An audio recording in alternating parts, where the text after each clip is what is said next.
What's up everyone, it's Dakota and welcome back to another Pioneer video, and today we're going to be looking at a deck that I consider old reliable.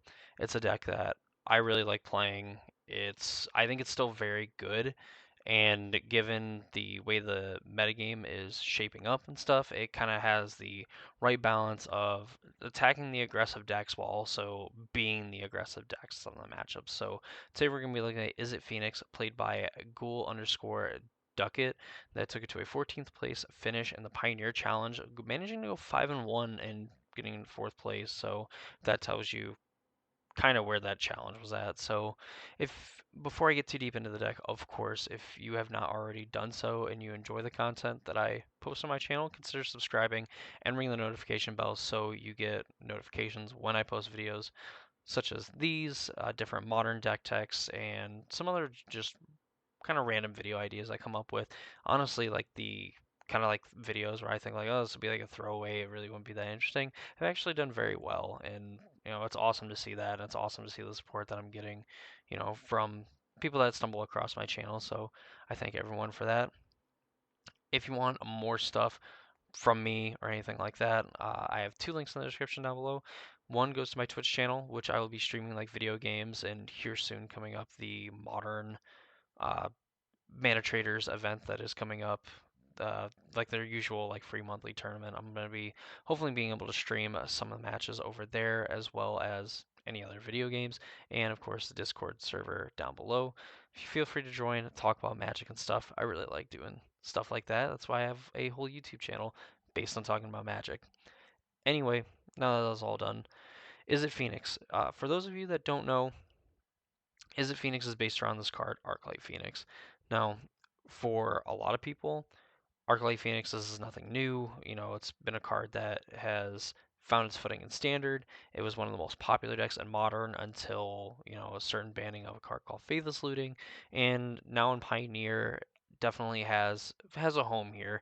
While it's probably not the most powerful deck that you can play in the format, and definitely not one of the most busted things you can do, it is pretty consistent in how it does its own, doing its own powerful thing in the Pioneer format. So Arclight Phoenix says that at the beginning of your turn, if you cast 3 or more instants and sorcery spells, this turn you return from the graveyard to the battlefield as flying in haste. So obviously, once you return it, it can attack that turn.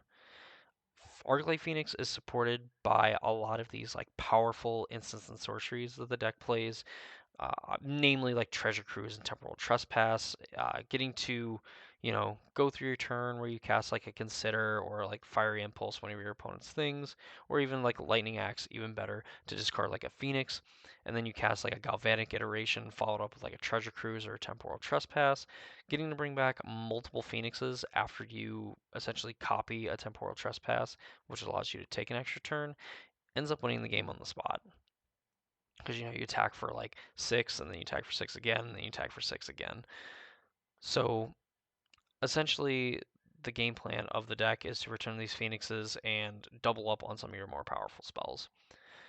The backup plan, if you will, for the deck is Ledger Shredder slash Thing in the Ice Beats. Ledger Shredder, obviously, we know it's a modern staple. It's a modern powerhouse. I believe that it's a pretty good card to be playing in Standard. I can't imagine why it wouldn't be. And just the same in Pioneer with all of these cheap, efficient spells that give you a lot of value. Ledger Shredder just allows you to build off of that and synergize as well with Arclight Phoenix and getting them into the graveyard.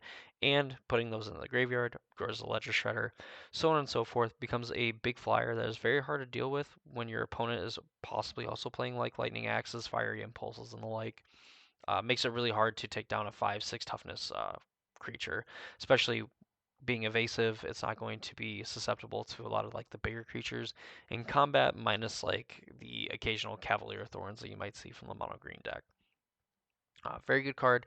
Thing in the Ice gets to play the role of just being a thing you can do on turn 2, block your opponent's creatures, hopefully for just about ever, or force them to spend like 2 or 3 cards to get past the Thing in the Ice. But if you manage to, in the late game, just play this, cast 4 instant sorceries, and transform it, you gain a lot of tempo by just bouncing a lot of things to your opponent's hand.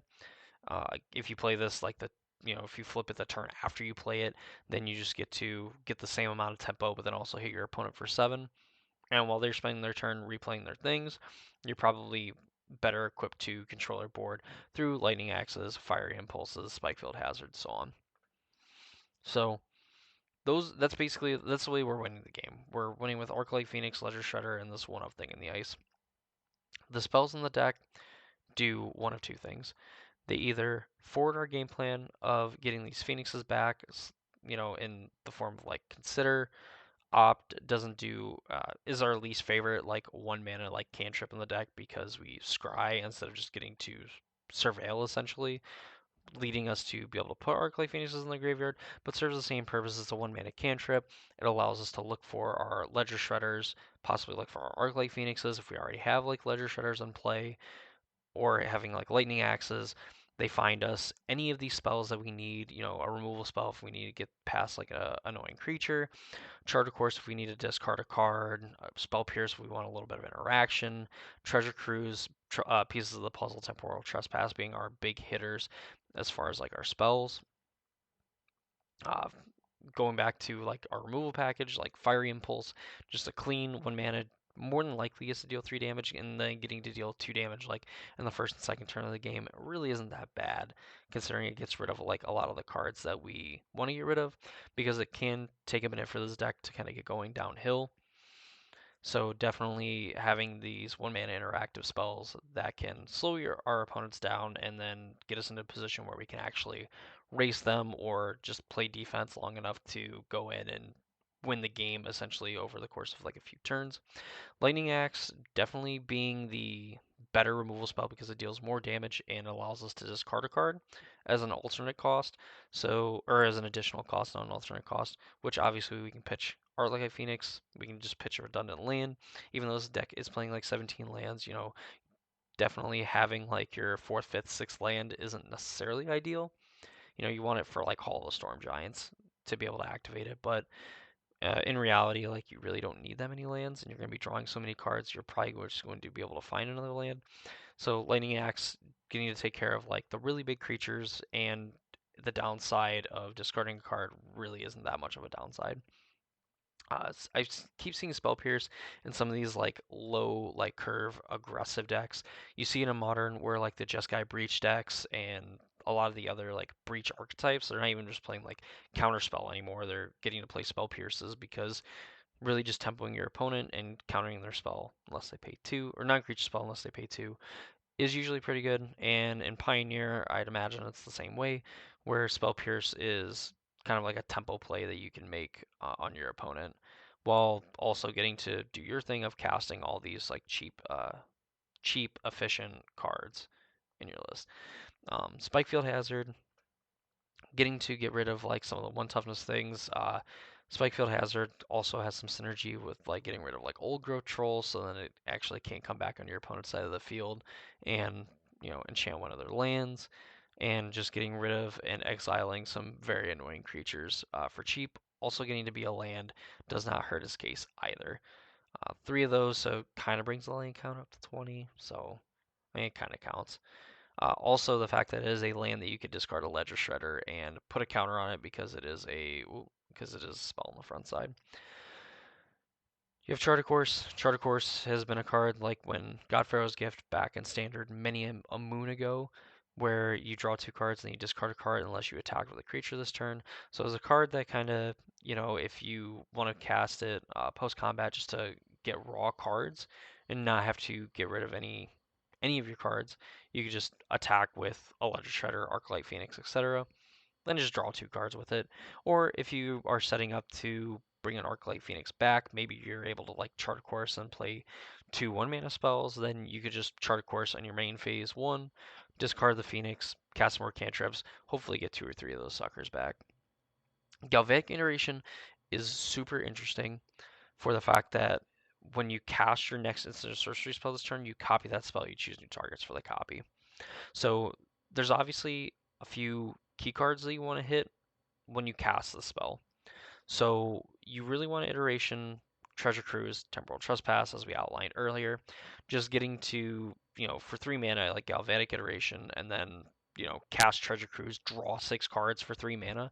That is insane rate, obviously. And again, that's like getting to cast like just two spells there, and then chances are like doing this on turn 4, turn 5, you're gonna find your fourth land to be able to cast another 1 mana spell and just bring back phoenixes, whatever else is left in your graveyard. A lot of the time, and in playing this deck before, I do have some videos, from last year playing this deck.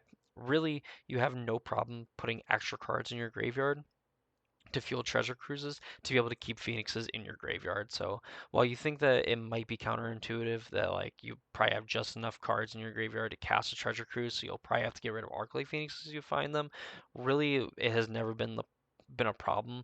And usually if you have to exile one of them, it's because you milled like 3 or 4 of them, so you're still getting 2 to 3 back, which is a quick clock, getting to swing for 6 or 9 damage.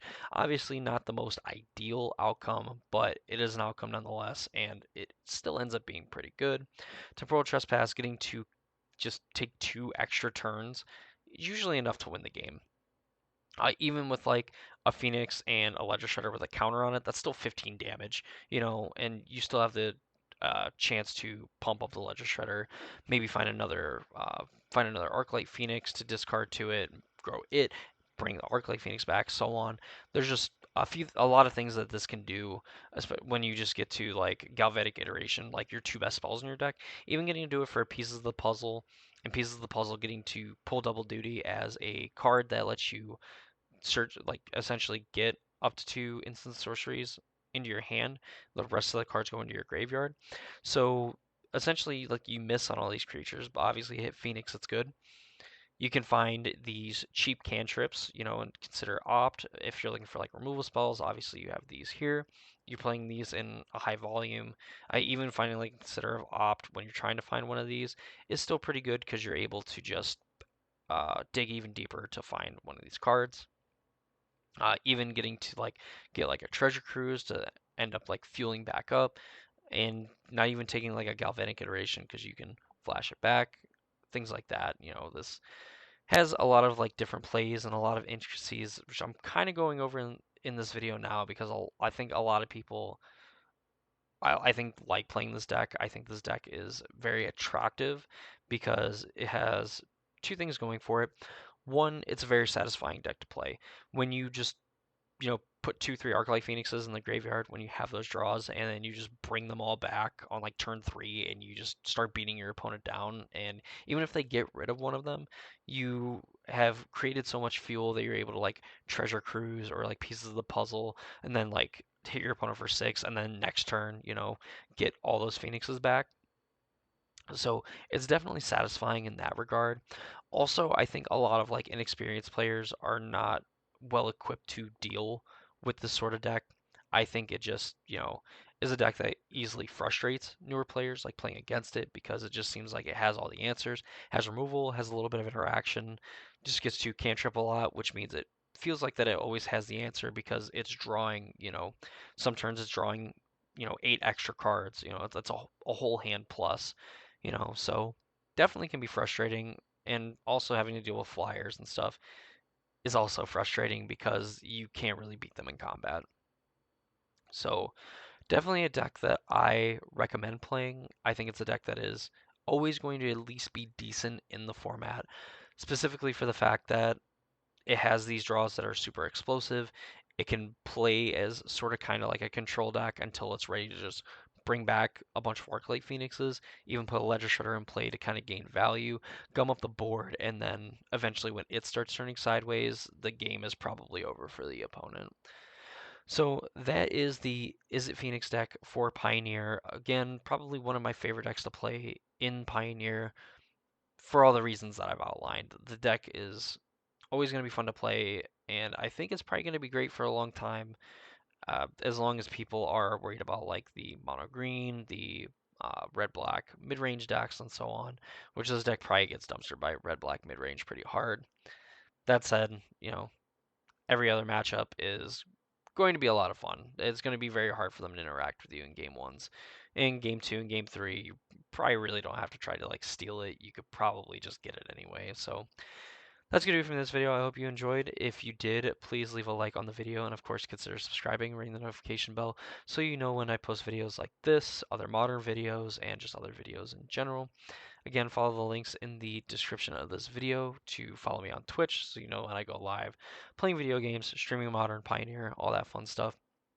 And also a Discord server so we can talk about more Magic because that's exactly what I need in my life is to talk about the game that I love even more than I already do on this channel here. So I greatly appreciate all the support. Thank you all for watching, and I hope to see you all in the next video.